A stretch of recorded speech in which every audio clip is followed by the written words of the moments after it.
मैं मलिक मोहम्मद सोकी और मेरे नाल जनाब मोहम्मद एजाज साहब, ये सैकटरी जनरल है जनाब रेडियो पाकिस्तान दे आल पाकिस्तान। अस्सलाम वालेकुम भाईजान। जी वालेकुम सलाम। ठीक हो? मलिक साहब ठीक है आप? अल्लाह ना एहसान है। मेहरबानी जनाब। एजाज भाई बहुत शुक्रिया, उस टाइम कटे, आप बिजी भी रहने हो। सर मैनू समझ नहीं आनी कि मैं शुरू किथों करा। ठीक है जी भैया। मेरा ख्याल है 3-4 साल तो मैं तुम्हारी कवरेज की थी। जी हाँ बिल्कुल बिल्कुल ऐसे ही। ये तुसी आप दसो कित की थी? मैं समझता हूँ कि आपने हमारे पेंशनर्स के लोगों का 4000 पेंशनर्स है उनका मुकदमा लड़ा आपने। हमारी ये कम्यूटेशन जो है ना पिछले 5 साल से वो नहीं दी जा रही, जिस पर आपने रेडियो चौक में आके किया। फिर ATV का हमारा एक एहतजाज चल रहा है जिनको 22-24 माह से तनख्वाही नहीं मिली। जब मलिक नवाज साहब से रब्ता किया गया तो उन्होंने कहा जी मैं तो मजदूरों के लिए हर जगह पहुँचता हूँ, बेटी को छोड़ा और ये स्पेशल मेरे कहने पर वहाँ पे ATV के दफ्तर के सामने। फिर हमें गिरफ्तार कर लिया गया। फिर मलिक साहब को बताया गया तो मलिक साहब ने ऊपर SP और बाकी जो वहाँ पे DSP से रब्ता किया और उन्होंने कहा जी लोग अगर छोड़ेंगे नहीं तो ये पूरा मीडिया जो ना आपके थाने के सामने आ जाएगा। अरशाद अबरोज साहब थे वो DSP। तो इन्होंने बड़ी एक मजदूरों के लिए बड़ी खिदमत भी कर रहे हैं। टीचरें थी जी बिल्कुल। वो जो और लाजस के सामने एक बंदोखल कमेटी में जब मैंने भाई से रब्ता किया तो हज़ारों की तादाद में लोग वहाँ मौजूद थे। तो सुखी भाई को जब पूरा मसला बताया गया कि ये लोग बहाल नहीं हो रहे और गवर्नमेंट ने एक कमेटी बनाई हुई है और ना इनको अंदर जाने दिया जा रहा है ना इनका मुकदमा सुना जा रहा, तो ये फौरी तौर पर वहाँ पर बिना किसी वो टाइम ज़ाया किए ये मेरे पास पहुँचे और हज़ारों मजदूरों के लिए इन्होंने फाइट किया। और अल्हम्दुलिल्लाह आज बंदोखल कमेटी में अगर कोई मजदूर बहाल होने जाएगा तो उसमें सुखी TV का बहुत बड़ा रोल होगा, जिस पर इंशाल्लाह मैं पूरी तफसील से बात करूँगा। जेड़ा मैं खबर लाई थी तो कितने पैसे मिनिस्टर ने बुलाया सी जी तुम आप दसी? जी बिल्कुल, वो 50 करोड़ का वादा जो सुखी भाई ने हमारे रेडियो चौक पे हमें कवरेज दी और पूरे पाकिस्तान के वो पेंशनर चीज़ा लोग हमने बुलाए हुए थे। फिर हर बंदे ने इनके TV चैनल के ऊपर आके अपनी बात की तो वफाकी वजीर ने सेक्रेटरी इन्फॉर्मेशन ने फौरी तौर पर सेक्रेटरी फाइनेंस से मेरे सरगोदा से उनका तल्लक था तो 50 करोड़ की ग्रांट उन्होंने स्पेशल मंजूर की। तो जो जिसका क्रेडिट मेरा ख्याल है सुखी भाई को देते हैं और ये चाय भी हमसे नहीं पीते बल्कि हमारे दोस्तों भाइयों को चाय पिलाते हैं और इनके साथ मेरा एक बड़ा अच्छा तल्लक है और अल्लाह इनको सेहत दे, ज़िंदगी दे। इन्होंने हमेशा एक बात जो मेरे इनके TV चैनल पर जब भी मुझे ये चीज़ें भेजते हैं तो इस्लामाबाद के हॉस्पिटल्स हो, डिपार्टमेंट्स हो जहाँ पे एक आम आदमी के लिए सैनिटरी वर्कर हो, करप्शन का जहाँ एलिमेंट होता है वहाँ सुखी भाई की एक आवाज़ होती है। रावल डैम हो और रावल डैम्स के ऊपर भी इन्होंने बहुत बड़ा प्रोग्राम किया जो हमारे पानी बच्चों के साफ पीने के पानी के ऊपर किया। तो एक इस्लामाबाद में चेयरमैन CDA से लेकर DC तक एक हलचल मचा देते हैं और मैं समझता हूँ कि इस चैनल पे मुझे बड़ा फ़ख्र है कि मैंने जब भी पुकारा तो ये दौड़े चले आए और मेरी बात को ऐवानों तक पहुँचाए। नाज़रीन पहले एक जड़ा इन्होंने मैंने क्लिप दिखा के मैं प्रोग्राम किया रेडियो पे, जरा पहले होता आप लोग जी। बिस्मिल्लाहिर्रहमानिर्रहीम। ये जनाब रेडियो पाकिस्तान की बिल्डिंग है और यहाँ पर मोहतरम शहीद ज़ुल्फ़िकार अली भुट्टो इस मुल्क के जो वज़ीर आज़म पाकिस्तान भी थे और एडमिनिस्ट्रेटिव लॉ जनाब के सदर पाकिस्तान के, उनकी यहाँ नीचे तख्ती लगी हुई थी। मैं एक अदना सा जाला हूँ। मैंने DG साहब को मैसेज दिया है और अभी हमारे ये भाई दोस्त जो है ना अपना काम कर रहे हैं। शायद इनको किसी ने पहले बताया नहीं, लेकिन अब ये आज वो शहीद ज़ुल्फ़िकार अली भुट्टो की तख्ती को निकाल के इसके ऊपर शीशा लगाएंगे, क्योंकि मैंने DG साहब से कहा है कि इस पर मैं कोई कंप्रोमाइज़ नहीं करूँगा। मैं अदना सा कारकुन हूँ शहीद ज़ुल्फ़िकार अली भुट्टो का, लिहाजा ये तख्ती नुमाया होनी चाहिए, लगनी चाहिए, नहीं तो आसिफ अली ज़रदारी साहब तक और जनाब यूसुफ गिलानी तक ये बात जाएगी। आप दोस्तों का बहुत शुक्रिया। इंशाल्लाह इस तख्ती को आज ही अवेज़ा करवा के मैं ऊपर जाऊँगा। बहुत शुक्रिया। नहीं ज़रूरी है दादा हम इसकी जी तुसा देखा ये एजाज भाई ने लिया सी। जी बिल्कुल। नाज़रीन स्टोरी मैं की थी, इन्हें मैंने दसिया जी कि भुट्टो साहब की तख्ती जी इन्होंने उड़ा दी कोई 4 इंच मोटी फट्टियां के थले। मैं स्टोरी लाई, मैनू राती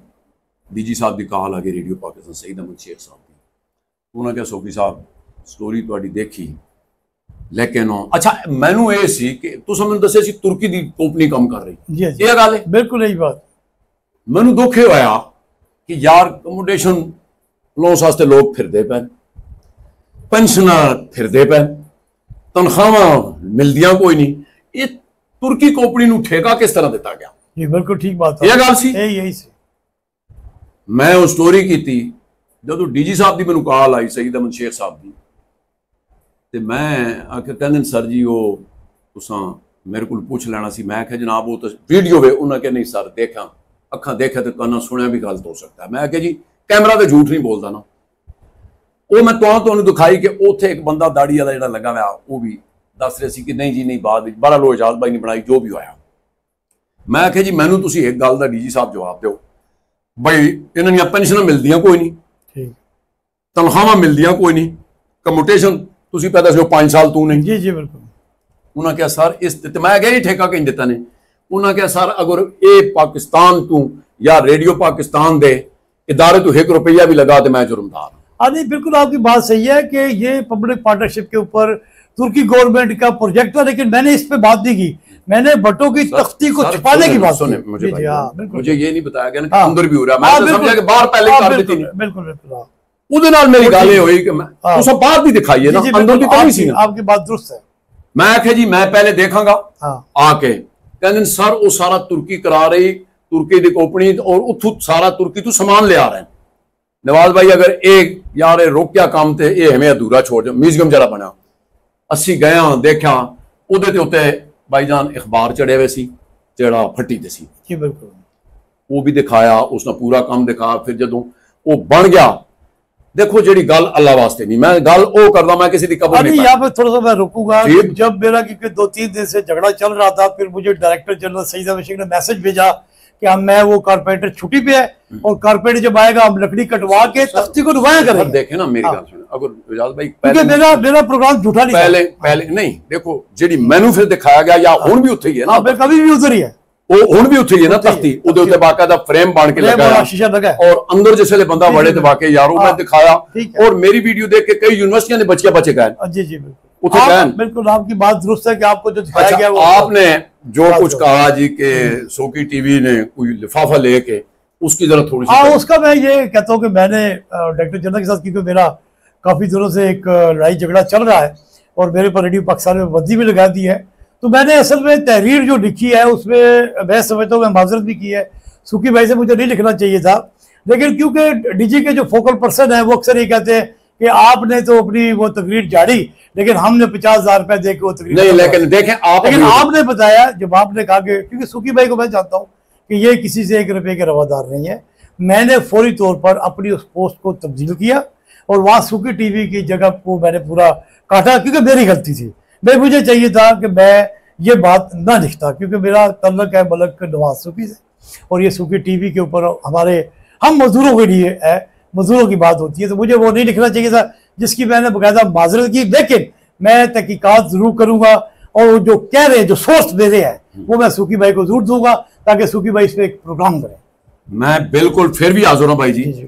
देखो असी गरीब दी आवाज बनने बिल्कुल मैं इसनू इबादत समझ के करता हूं ना बिल्कुल आपकी बात और खुदा दी कसम सच तक पहुंचना है आपका काम है नहीं मेरा काम आप उस बंदे को लाए ना लाएंगे आप लाएंगे बिल्कुल आ गया वो बड़ा अच्छा हो गया मुझे पता चला कि उसने आज ड्यूटी ज्वाइन कर ली है लंदन से वो तशरीफ ला चुका है इंशाल्लाह हम उससे जाके पूछेंगे कि आपने कैसे कहा मैं हाजिर जनाब फिर भी अगर मेरी तरफों एक टेढ़ी रुपए ऐसा भी गया हुए नहीं चोर दी सजा हुए मैं यहाँ पर एक अवाम के सामने बैठ के जो बात करना चाहूँगा कि मलक नवाज भाई के साथ हमारा एक भाइयों वाला रिश्ता है मैं बिल्कुल इसको एडमिट करूँगा कि मुझसे गलती हुई नवाज भाई आज से नहीं अगर इन्होंने पैसा कमाना होता तो ये चैनल ना बनता लेकिन ये शख्स सिर्फ मजदूरों के लिए और हम जैसे गरीब लोगों की आवाज़ बनने के लिए ये इन्होंने सुखी टीवी बनाया हुआ और आप इसको मतलब मेरे ख्याल देखता हूँ कि हजारों लोग आपको देख रहे हैं और मैं समझता हूँ कि मुझे भी बड़ा बूस्ट मिला है इसी चैनल से मुझे मिला है रेडियो के लोग मुझे ग्वादर तक जानते हैं तो मैं सुखी भाई से बाकायदा इस ऑन एयर ये इसकी माजरत चाहता हूँ कि मुझसे गलती हुई है लेकिन मैं समझता हूँ कि जो डायरेक्टर जनरल साहब के साथ मेरा झगड़ा है वो रहेगा, क्योंकि मुझे भी देखें आपका वो अपना पहले भी चलता है, जो भी चलता है। हमने आपको अब जिरगा बन के आपको बिठाने की भी कोशिश की थी, बिल्कुल मेरी की, बल्कि मेरी बड़ी हेल्प की उन्होंने। और डायरेक्टर जनरल साहब ने जो मुझे चार्जशीटें वगैरह दी, सूखी भाई उनसे जाके मिले कि हमारा भाई या रिटायर हो रहा, तो उसके ऊपर कोई एक्शन नहीं हुआ। नहीं भाई मेरी बात सुनिए, आपका एहसान है। जब ये बात हो रही थी मुझे पता चला है कि आपका है, मैंने उनको कहा कि ये अब मेहमान रह गया, बिल्कुल। और मैं कलमा पढ़ूंगा, अच्छी बात सुने, बिस्मिल्लाहिर्रहमानिर्रहीम ला इलाहा इल्लल्लाह मुहम्मद रसूलुल्लाह कहता हूँ, मुझे यकीन है। सईद अमन शेख साहब ने कहा सोकी भाई आप जो कहेंगे वो कर लेते हैं। मैंने कहा यार वो मेहमान है, अब मीना डेडी आपका रह गया था, बिल्कुल ऐसे ही। मैंने कहा कि जनाब ऐसा करें, वो जाए उसको फूल दें, हार पहनाएं, इधर एक पार्टी हो, तालियां बजें। उन्होंने कहा सोकी भाई मुझे कहेंगे तो मैं इसके भाईचारे के मैं पांव पकड़ लूंगा। नहीं, लेकिन उसमें हुआ क्या था, 2-3 दिन वो इमरान खान का धरने आ गए थे, रोड बंद हो गए थे, रोड बंद हो, जिसकी वजह से जिस दिन मैंने ये बात हुई है कि जी रोड खुला है तो मेरी फौतगी हो गई थी, मैंने सवेरे सवेरे आपको कॉल किया, मैंने कहा आज मैं जा रहा हूं फतेहजंग फौतगी पे, कल आके बिठाऊंगा। सईद अमन शेख साहब को मैंने जब कॉल की तो उन्होंने कहा उसने रात को एक और डाली हुई है।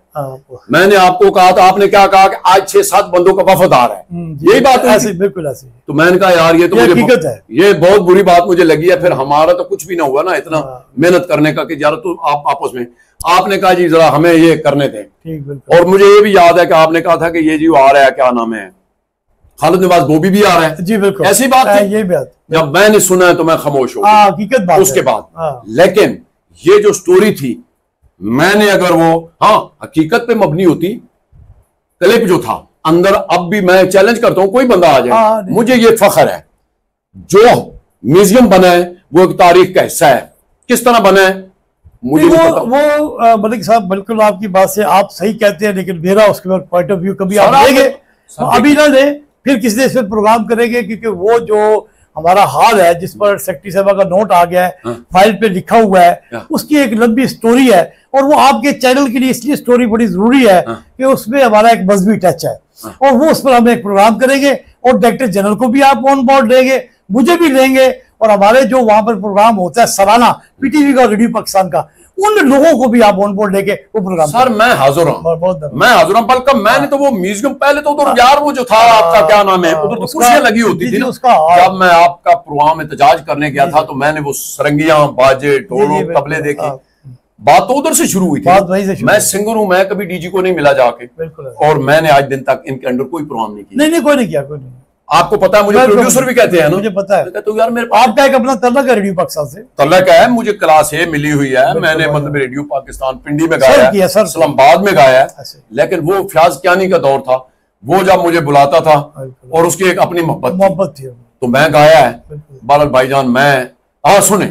रेडियो पाकिस्तान मेरा मेका है, मैंने सीखा है, बिल्कुल बिल्कुल आपकी बात, उधर भी कहा था, आज कहते हैं। उसके बाद पीटीवी मेरा मेका है, बिल्कुल सही बात है, ऑफिसर बदलते रहते हैं, इदारे हुए हैं, म्यूजिशियन बदलते रहते हैं, गुलकार बदलते रहते हैं, लेकिन मुझे खुशी है कि मैंने इन जगह से सीखा है, एसटीएन से मैंने सीखा है, उधर मैंने काम किया है, शालीमार रिकॉर्डिंग कंपनी मुझे बताया, और मैं गया हूं, और यकीन मानिए कि टोटल आपने कहा 5-7-10 मिनट है, हो सकता है हमें पुलिस उठा ले, तो मैं पहुंचा, बिल्कुल आप ऐसे थी, हमारे मजदूरों को बचाया, 350-400 लोग थे। तो बहरहाल मेरे भाई बात ये है, मैं आज फिर कहता हूँ, रेडियो में जो करप्शन होगी, जो लोग फिर समय में वो उठा रहा हूँ, रेडियो में जो बाद में भी करप्शन होगी मुझे बताएंगे, मैं उठाऊंगा। मैं सुखी भाई का शुक्रिया अदा करता हूँ, क्योंकि हमेशा इन्होंने सच की बात की है, और अभी जो ये बात कह रहे हैं बिल्कुल डॉक्यूमेंटेशन के साथ बात होगी, और बहुत जल्द मैं आपके पास डॉक्यूमेंट लेके आऊंगा, उस पर कब रेडियो पाकिस्तान का इदारा है, लोग आते हैं डीजी साहब, ये जो खबर चलाई है गलत चलाई है, ये जो आपने मेरे बारे में ये जो सुखी टीवी की मैंने जो अपनी स्टेटमेंट दी आपने वो उसकी माजरत की है, उसकी मैं माजरत करता हूँ, मैंने अपनी आईडी पे भी माजरत की और अभी तक वो लगी हुई है, और सुखी भाई को मैंने उसका व्हाट्सएप भी भेजा। बहुत शुक्रिया भाई जी। नाज़रीन, मेरा दिल नहीं चाह रहा था कि जो मैंने प्रोग्राम किए हैं उनको गिनवाया जाए, जहाँ साहब मतलब थैंक यू, मेरा खुदा गवाह है, मेरा ये एक मिशन है, कुछ मुझे चीजें ऐसी बिशारत हुई हैं कि सोकी कुछ कर जाओ। लोग कहते हैं सोकी अपनी जेब से पेट्रोल लगा के सारा दिन और चैनल चलाना को मजाक नहीं होता। नहीं बड़ी बात। लेकिन मैंने कहा कि मैंने अल्लाह से वादा किया है कि अगर आपने मुझे जिंदगी भी दोबारा बख्शी है तो जो कुछ है मैं करता रहूंगा। नेक दुआवां दे नाल। प्रोग्राम कैसा लगा कमेंट च जरूर दसना। नेक दुआवां दे नाल सानू दिओ इजाजत, अपना बहुत ख्याल रखना। अल्लाह सोने दे वाले। थैंक